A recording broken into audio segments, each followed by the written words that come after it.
오늘 말씀은 사무엘하 17장 1절에서 14절 말씀입니다. 제목을 따라해 보겠습니다. 하나님의 선택. 하나님의 선택. 네.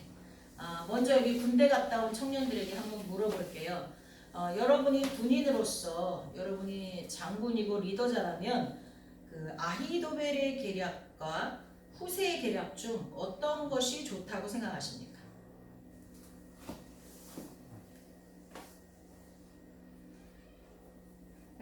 그냥 병사로 전역해서 몰라요? 네? 어떤 계략이 좋다고 생각하세요? 내가 리더자야. 아히도벨. 이 아히도벨의 계략이 더 좋죠. 그리고 성경에서도 아히도벨의 계략이 더 좋다고 말하고 있어요. 그렇죠? 우리가 인생을 살면서 선택할 수 없는 계획들이 있습니다. 뭐가 있을까요? 내가 부모를 선택해서 태어날 수는 없죠. 또 내 자식을 선택해서 낳을 수는 없어요. 아무리요, 뭐 요즘에는 내가 건강할 때 정자를 채취해서 얼렸다가 좋은 신부감의 난자와 아주 의도적으로 그렇게 결합해서 아이를 낳게 하는 그런 것도 있대요. 아직 합법은 아니지만. 물론 이제 결혼한 부부가 좀 더 젊었을 때 자기의 정자와 난자를 얼렸다가 자기네가 원하는 시기에 아이를 갖는 거 그거는 괜찮아요. 내 아이니까. 근데 이제 모르는 어떤 대상자를 그렇게 하는 거는 지금 아니죠. 근데 그렇다고 해서 내가 딱 원하는 그런 아이가 태어날까요? 그건 아니에요. 그렇죠. 그래서 부모나 자녀 내가 선택할 수 없어요. 내 생명의 길이도 내가 선택할 수는 없어요. 정말 오래오래 살려고 노력했던 사람들도 자기가 원하는 만큼 살지 못했어요. 그렇지만 분명한 것은 인생은 선택의 연속이라는 것입니다. 끊임없는 선택의 연속이에요. 그런데 그 선택이 하나님의 공의에 부합되길 우리는 언제나 소망해야 될 줄 믿습니다. 왜냐하면 우리의 선택은 하나님의 선택을 능가할 수가 없어요. 하나님의 선택 위에 있을 수가 없기 때문입니다. 성경에 보면 선택을 잘해서 축복받은 이가 있고요. 반대로 선택을 잘못해서 망한 이들이 있습니다. 대표적인 사람들을 좀 보면 선택을 잘해서 복이 된 사람은 기생 라합이나 이방 여인, 모압 여인이었던 룻 이런 여인들은요 정말 선택을 잘해서 그 인생이 복이 되는 삶을 살았던 여인들입니다. 먼저 기생 라합은 이스라엘 정탐꾼들을 숨겨줬어요. 그리고 세계를 움직이는 하나님을 택했어요. 그래서 기생 라합은 가족을 전쟁이 일어났을 때 자기의 가족을 구원할 수 있었고요. 그리고 하나님의 백성이 되었고 예수님의 족보에 기생인 신분으로 외국인인 신분으로 이방인인 신분으로 예수님의 족보에 올랐습니다. 또 이방 여인이었던 룻도 자기 백성을 택하지 않고 진짜 과부가 된 아무것도 남은 것 없는 시어머니를 택했어요. 그리고 시어머니가 믿는 하나님을 택함으로 나중에 보아스라는 멋진 신사와 결혼할 수 있었고 역시 예수님의 족보에 오를 수가 있었습니다. 그런데 반대로 이들은 한낱 여인에 불과했는데도 선택을 정말 잘해서 하나님의 백성이 되고 예수님의 족보에 올랐지만 이스라엘의 왕이었던 르호보암 왕과 오늘 본문에 등장하는 압살론 왕자는 선택을 잘못해서 인생을 망하게 됩니다. 르호보암 왕은요 사울 왕, 다윗 왕, 솔로몬 왕, 그 다음에 솔로몬의 아들이 르호보암 왕이에요. 자, 르호보암이 솔로몬이 죽고 이어서 왕이 됐을 때 신하들이 이 왕 앞에 나타납니다. 그 대표가 여로보암이라는 사람이었어요. 여로보암이 많은 사람들과 와서 왕이시여, 당신의 아버지 솔로몬 시대 때는 너무너무 나라에 건축이 많았어요.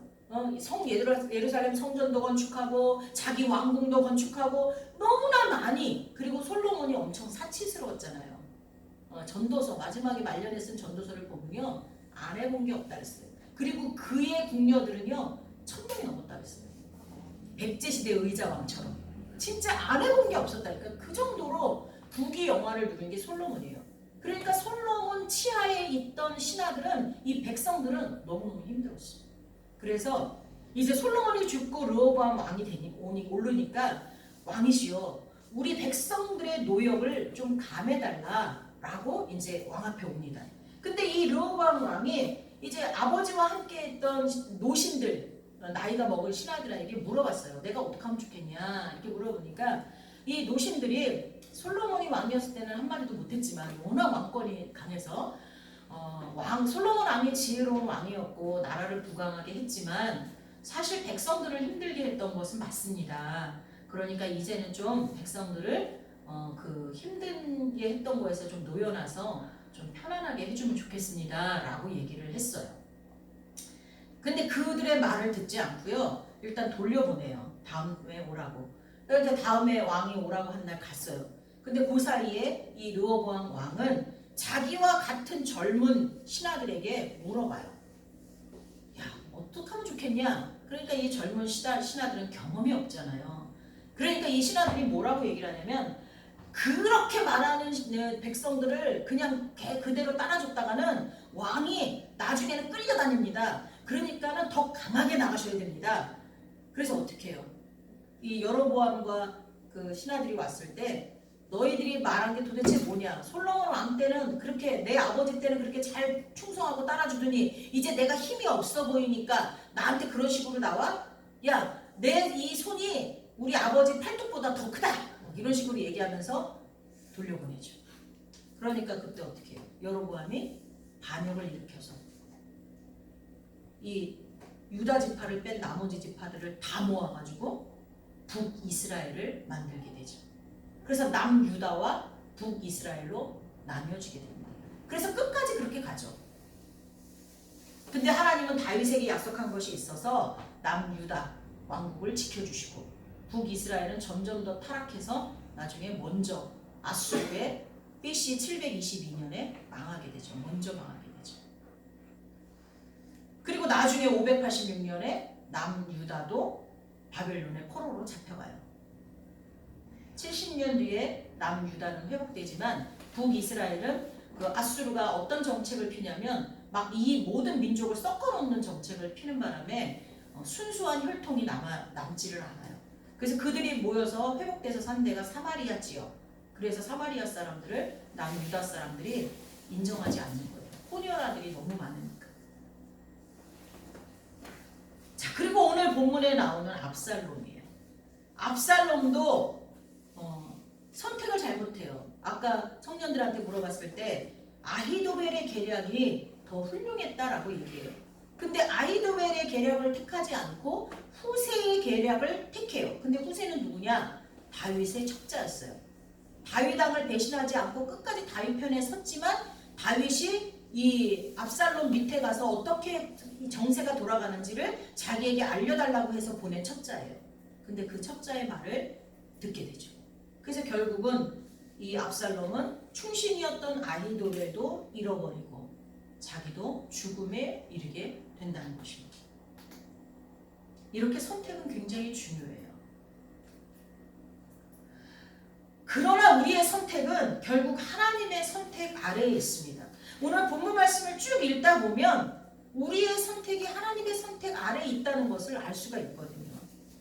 하나님이 이미 아히도벨 대신 후세를, 압살롬 대신 다윗을 선택했기 때문에 거기에 모인 많은 이들이 처음에 아히도벨의 계략을 좋게 여겼지만 그것을 버리고 후세의 계략을 선택하게 되었다고 14절에서 말하고 있습니다.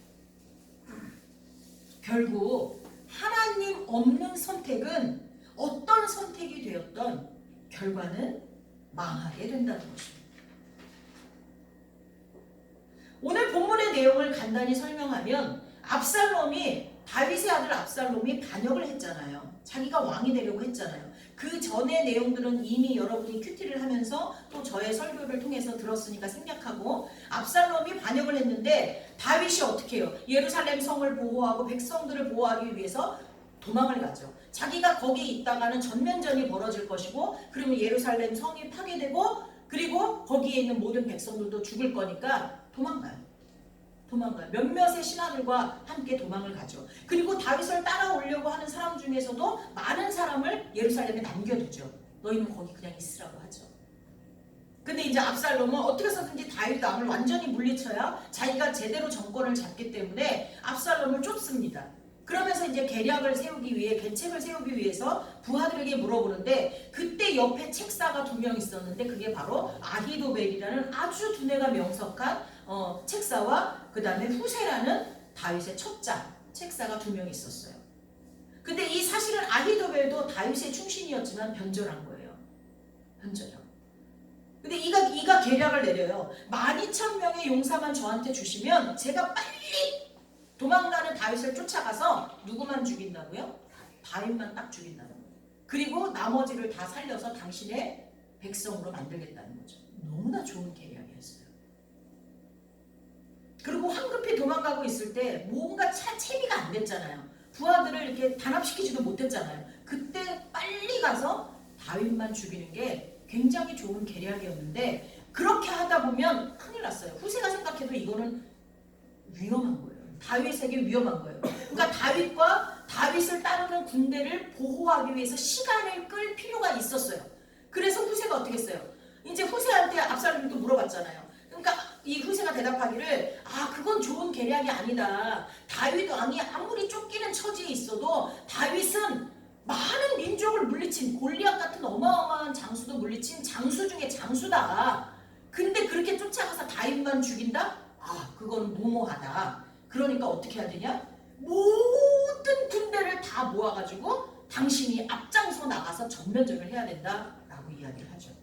자, 모든 군대를 모아서 전면전을 하려면 급하게 할 수는 없잖아요. 어느 정도 시간이 걸리잖아요.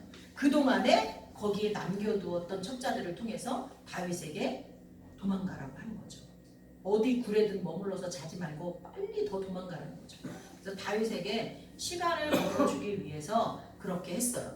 근데 처음에는 아히도벨의 계략을 좋게 여겼다고 4절에 나와요. 압살롬과 이스라엘 장로들이 다 그 말을 옳게 여겼더라. 야, 현명한 거다. 그래 빨리 가서 다윗만 죽여. 야, 이건 좋은 거야. 이렇게 말했는데 근데 후세가 나중에 계략을 얘기하니까 거기는요, 다른 사람들이 좋게 여겼다는 말보다는 누가 그 얘기를 듣자마자 물었어요? 압살롬이 물었어요. 압살롬이 왜 그걸 좋게 여겼을까요? 가오가 잡히잖아요. 뽀대가 나잖아요. 많은 군대를 모아서 자기가 맨 앞장서 갖고서는 다윗을 물리치면 진짜 이스라엘 모든 사람이 내 앞에 무릎 꿇을 만 하잖아요. 그 욕심과 그 객기를 버리지 못했어요. 그래서 그걸 선택을 하죠. 압살롬 입장에서도, 이스라엘 장로들 입장에서도 아히도벨의 계략이 훨씬 좋았는데도 그 계략을 선택하지 않는 이유가 성경에는 분명히 나와 있어요. 그 첫 번째 이유가 뭐냐면, 여호와께서 압살롬에게 화를 내리려고 결정했다 그랬어요. 압살롬이 아히도벨의 계략을 선택했다면 다윗은 그 길 끝이에요. 다윗은 죽었어요. 그리고 이 압살롬은 이스라엘 백성들의 마음을 많이 사서 자기 걸로 해놨거든요. 그럼 정권이 바뀌었어요. 근데 하나님이 그렇게 계획하지 않으셨다는 거예요. 그래서 다윗에게 유리한 후세의 계획을 선택하게 만들었다고 14절에 나와요. 압살롬과 온 이스라엘 사람들이 이르되 아렉 사람 후세의 계략은 아히도벨의 계략보다 낫다 하니, 이는 여호와께서 압살롬에게 화를 내리려 하사 아히도벨의 좋은 계략을 물리치라고 명령하셨습니다. 아멘. 그리고 나머지는 우리가 짐작하는 거죠. 이 압살롬이 이 후세의 계략을 덥석 물은 건 어떤 자기 안에 있는 욕심, 명예욕, 객기, 이런 것들을 내려놓지 못했구나. 그래서 그것을 선택할 수 있었구나 라는 것을 우리가 미루어 짐작할 수가 있습니다. 여러분, 욕심이 많고요, 생각이 많으면 일을 그르치게 되었습니다. 하나님에게 생각이 많다는 건요, 욕심이 많다는 건 하나님을 전적으로 신뢰하지 않는 믿음 없는 마음이라는 거예요. 여러분, 무슨 일을 하려고 하는데 막 생각이 많고 복잡하잖아요. 그 얘기는 하나님 앞에 내 거를 다 맡기지 못한 거예요. 내가 뭘 해보려고 하니까 생각이 많은 거예요. 오히려 복잡한 문제가 생기면요, 어제 지난주에 그랬죠. 근보제기 하나씩 드릴 테니 거기다 다 싸라고. 걱정 근심도 싸고요, 막 생각이 많은 것도 다 싸서 주님 앞에 드리는 거예요. 하나님, 이런 문제가 내 앞에 닥쳤습니다. 근데 제 생각으로는 이렇게도 해볼까 저렇게도 해볼까 이게 나을까 막 생각합니다. 근데 저보다 더 지혜로우신 하나님, 그리고 내가 어떤 계획을 세웠더라도 하나님이 뜻이 이루어지도록 이미 계획하시고 실행하실 하나님, 내가 하나님을 의뢰하는 것이 100배 1000배 지혜롭다는 것을 압니다. 주여, 어떻게 하면 좋겠습니까? 이게 현명하다는 거예요. 다윗처럼, 예수님처럼 하나님께 모든 것을 맡기면 하나님이 말씀하십니다. 어차피 계획은 사람이 해도 이루시는 분은 누구시라고요? 하나님이십니다. 잠언서 16장 9절에 사람이 마음으로 자기의 길을 계획할지라도 그의 걸음을 인도하시는 이는 여호와이십니다. 잠언서 19장 21절 사람의 마음에는 많은 계획이 있어도 오직 여호와의 뜻만이 완전히 서리라. 하나님이 이미 결정하신 일은 사람이 바꿀 수 없습니다. 물론 바꾼 경우가 성경에 몇 개 있어요. 그 중에서 하나가 하나님께서 이 반역하는 이스라엘 백성들을 광야에서 다 죽이려고 할 때 모세가 하나님 앞에 나와서 자기의 생명을 걸고 기도했어요. 그때 하나님이 뜻을 돌이켰다라고 말씀하세요. 자, 근데 무조건 모세가 자기의 생명을 걸고 기도했다고 하나님이 뜻을 돌이켰을까요? 아니에요. 모세가 뭔데? 물론 우리하고 비교하면 비교가 불가할 정도로 훌륭한 분이죠. 그러나 모세도 인간이에요. 근데 사람의 기도를 들으시고 하나님이 뜻을 돌이켰다. 그 이유는요, 모세는요, 하나님의 공의와 사랑이신 하나님의 성품을 너무나 잘 알았어요. 그러니까 하나님의 공의와 하나님의 무한한 사랑의 근거에서 하나님 앞에 매달렸기 때문에 하나님이 들어주신 거예요. 왜? 일단 하나님은 분노하셨어요. 그래서 반역하는 이스라엘 백성을 다 죽이려고 하셨어요. 하지만 하나님은 사랑이세요. 만약에 다 죽였다고 해도요, 하나님은 후회하세요. 뭐라 그러세요? 옛날에 하나님 후회하신 거 나오잖아요. 노아 때 노아 때 모든 사람을 다 쓸어버리고 어떻게 했어요? 내가 후회한다. 다시는 물로 사람들을 심판하지 않겠다 하셨거든요. 그러니까 하나님은요, 근본적으로 사람을 죽이고 싶어 하지 않으세요. 특히 당신의 자녀들은요, 어떻게 해서든지 보호하시고자 하는 게 하나님의 마음이에요. 모세가 그걸 잘 알고 있으니까 하나님께 기도한 거예요. 그리고 또 하나님은 공의의 하나님인데 모세가 뭐라고 기도했냐면요, 하나님, 당신이 이스라엘 백성을 출애굽시키셨어요. 근데 이 광야에서 다 죽이면 하나님을 모르는 이방인들이 뭐라고 얘기하겠어요? 하나님이라는 신은 당신의 자녀들을 광야에서 죽이려고 애굽에서 데리고 나왔다고 할 거 아닙니까? 그렇게 기도했어요. 이건 하나님의 공의에 어긋나죠. 하나님의 사랑에도 안 맞잖아요, 좀. 그러니까 하나님을 잘 아는 이 모세가 하나님의 그 성품에 맞는 기도를 드렸기에 하나님의 뜻을 돌이킬 수 있었다고 봅니다. 하나님은 공의로우신 분입니다. 죄를 극도로 미워하십니다. 그래서 죄에 대해서는 반드시 징계하십니다. 이번 주 한 주 동안 큐티하면서 뭘 느꼈습니까? 라고 먼저 우리 여기 청년 집사님들한테 물어보니까 정말 다윗이 밧세바를 통하여 범죄했던 것을 하나님이 징계하시겠다고 말씀하신 세 가지가 그대로 이루어지네요. 죄가 너무 무섭다는 것을 느꼈습니다. 이렇게 얘기하시는 분이 있었어요. 맞아요. 왜 압살롬의 반역이 있었고 집안에서 칼부림이 있었고 왜 이런 일이 벌어졌냐? 다윗이 범죄했기 때문이에요. 하나님이 다윗을 용서하시고 생명을 살려주시고 다윗의 왕가를 끝까지 유지시켜 주셨지만, 그래서 결국은 예수님이 오셨지만 다윗이 진 범죄에 대해서는 이렇게 어마어마한 징계가 내려졌다는 거예요. 또한 하나님은 약속에 신실하신 분이라 징계에 대한 약속조차도 이렇게 신실하게 지키셨다는 거예요. 압살롬의 죄에 대한 징계도 마찬가지고, 그렇기 때문에 하나님의 계획이 우리의 계획보다 항상 앞서고 더 완전하신 이유는 하나님은 그 계획을 실천하실 때 하나님의 공의의 근거에서, 하나님의 사랑의 근거에서, 하나님의 약속의 근거에서 계획을 이루시기 때문입니다. 우리의 계획은, 수많은 계획들은 가만히 손을 얹고 생각해 보세요. 대부분이 욕심이에요. 대부분이 욕심이에요. 다른 사람을 돕기 위한 것도 있을 수 있어요. 근데 그것조차도 일부는 자기의 만족을 위한 거일 때도 있어요. 내가 누구를 도울 때조차도요, 돕는 그 자체에 만족해서 하는 분들도 있어요. 그렇기 때문에 사람의 계획은 완전할 수 없고요, 하나님의 계획을 따라갈 수 없어요. 하지만 우리는 늘 선택을 해야 되잖아요. 우리가 무엇인가를 선택할 때 그 선택이 하나님의 계획과 뜻 안에 있기를 간절히 소망합니다. 우리 이 시간 함께 잠깐 기도하겠습니다.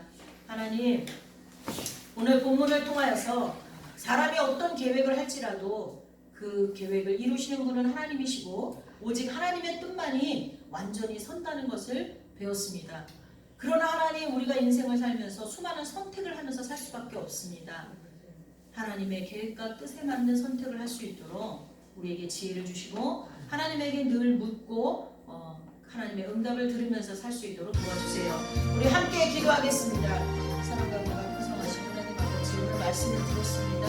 하나님 아버지, 우리가 살아가면서 많은 계획들을 세우고 선택을 하면서 살아갑니다. 하나님, 그럴 때 이 압살롬처럼 욕심에 의해서 계획하고 욕심에 의해서 선택하려고 해서 자가 되지 않도록 도와주옵소서. 그렇게 할 때 정말 하나님이 세우신 계획과 뜻과는 상관없는 삶을 살 수밖에 없다는 것, 그리고 죽을 수밖에 없다는 것을 알았습니다. 하나님, 도와주십시오. 하나님의 뜻과 하나님의 계획 안에서 우리가 선택하며 살아갈 수 있도록 우리에게 지혜를 주시고 믿음을 주옵소서. 그리고 어떤 경우에도 하나님 앞에 기도하고 하나님의 말씀하시는 음성을 듣고 나아갈 수 있도록 도와주시기를 원합니다. 하나님, 함께하여 주옵소서. 항상 공의로우신 하나님, 약속에 신실하신 하나님, 계획을 이루시는 하나님 편에서 우리가 살아갈 수 있는 저희 모두가 될 수 있도록 믿음을 더하여 주시옵소서.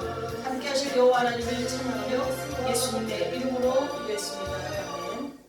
사랑과 은혜가 풍성하신 하나님 아버지, 오늘 주님의 말씀을 들으면서 우리가 인생을 살아가며 선택하는 모든 것들이 하나님의 계획과 뜻 안에 있다는 것을 알았습니다. 하나님 없는 선택, 우리의 욕심에 의한 선택, 어리석은 선택들 하지 않도록 아버지 늘 믿음 안에 설 수 있도록 도와주옵소서. 하나님의 말씀에 인도하심 따라 살아갈 수 있도록 도와주시옵소서. 예수님의 이름으로 기도하옵나이다. 아멘.